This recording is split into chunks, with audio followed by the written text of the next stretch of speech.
And welcome back inside the Backstage Pass, always the Sports Guys Podcast.com, and of course out there, KKTC True Country 99.9 across all those streaming platforms. iHeartRadio, we're out there too. And our thanks to Shenandoah for coming by too. That's like a country reunion it's been today. Yes, it has been. Oh my God, it's been amazing. This curtain without somebody pulling you aside to start talking. God, yeah. Of course, everybody's going to talk to you, You almost forget, like, you get pulled back in here, you're like, oh, I have interviews too. Yeah, you have interviews. You can stand out there and talk, right? Right, you can, of course you can. It's just crazy. Yeah. Casey Johns here on the show. What's up? What's up, man? I feel like I haven't seen you in a while. I guess, I know we talk and text every now and then too, but it's always fun to keep going.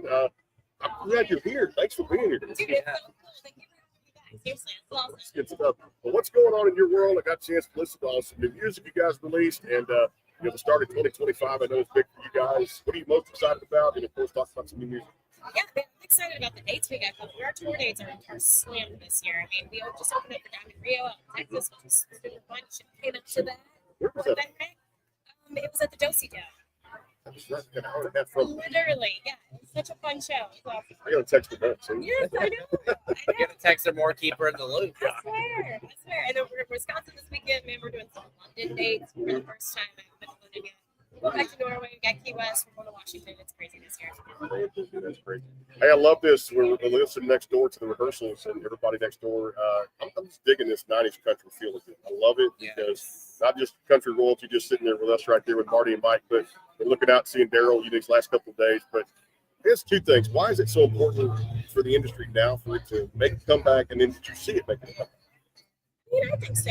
What I love about it is we just saw Daryl Worley hanging out over here. Got to shake us down. And it's crazy because back in 2009, I got to open up for him in Colorado. I can't believe we're doing that. But it's so cool to just see artists like that, like coming back here, doing podcasts, and like also just like welcoming all the new artists that are coming in. So it's been really cool. You look at somebody now like Daryl and others, and Shenandoah doing some things with some of the newer artists today. The Luke Combs thing they got into with 2 Dozen Roses, and it just took off again with these collaborations. How important is that in the industry? Is that something you've done or looking more to doing down the line with collaborations? Absolutely, of course. I'm all about doing some collaborations. I mean, I just did a collaboration with Ty Smith, who's a huge Texas country artist, 16 years old. He's been killing it right now, and that was so much fun. I'm all about doing some collabs. So hit me up early right there too. Hey, these restaurants in Nashville and these bars, isn't this crazy how this town just keeps exploding? Dude, every time I come back, there's a new restaurant around the corner of my home, and I'm like, all right, I guess I'm gonna go check this one out. I love it too. It really personifies in your music too when you put it out there lyrically. You tell some great stories. You pick the right songs. Take me through your songwriting process and most important ingredients for you. Yeah, absolutely. I feel like in the last 2 to 3 years, I hadn't released anything in probably that long. And then last year we released Rodeo Queen, which was the most personable song I put out. And I think that's what I'm really trying to work on is just writing more personal about my family and really trying to tell my story through music. And I feel like people are relating and connecting to it more than they ever have in the past music. So that's what I'm really trying to focus on. I want to get to one of your live shows, and I just missed. I know Dosey Dome. I just missed it right around the corner for me too. So next time you get back, we got to get out the front row and just have a good time. Best part of just being on stage is it commanding a crowd? Absolutely. I mean, just being able to tell a story and hopefully people like it and want to hear it, and then if they connect with it, that's even better. I honestly, home on a stage is where I've always been. So So do you have any advice for the young folks out there that might want to get into the music industry? I think honestly, just be true to who you are, be yourself, and tell your story, and people will connect with you. I agree with you. Storytelling is all about the music. Yeah, absolutely. It's so much into that too. That's what I love about it. All right, so we got to talk a little sports. I always drop this on you too. Because ready for baseball season. I didn't even know it was baseball. I'm just kidding. Well, just kidding. Not yet. I say end of March, but I'll say this. So I don't know. I mean, I'm an Astros fan. You know that. Yes. So I'm not excited after losing these players like Bregman, Verlander, some of these guys that walked away, Kyle Tucker, and of course I was like 7 out of 8 the championship series that we've been in, and 8 out of 9 postseasons. So my dynasty may be coming to an end. I think it's like a rebuild too. And then like football in there too. My team always wearing proudly with the Cardinals and stuff like that too. Did they get Super Bowl? One time we've been there too, but I'm not looking anytime sooner to get back there. I hope it gets better for you.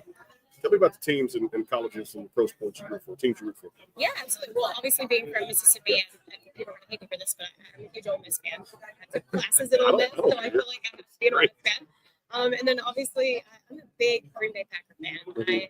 So my dad introduced me. I didn't really watch sports growing up a lot, but then my mom remarried and I was like 18, I guess, and he was like, "Man, I watch football. You got to pick a team."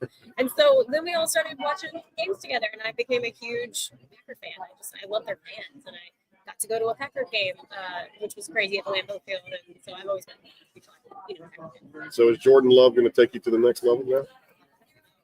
I don't know. This is going to be an interesting season.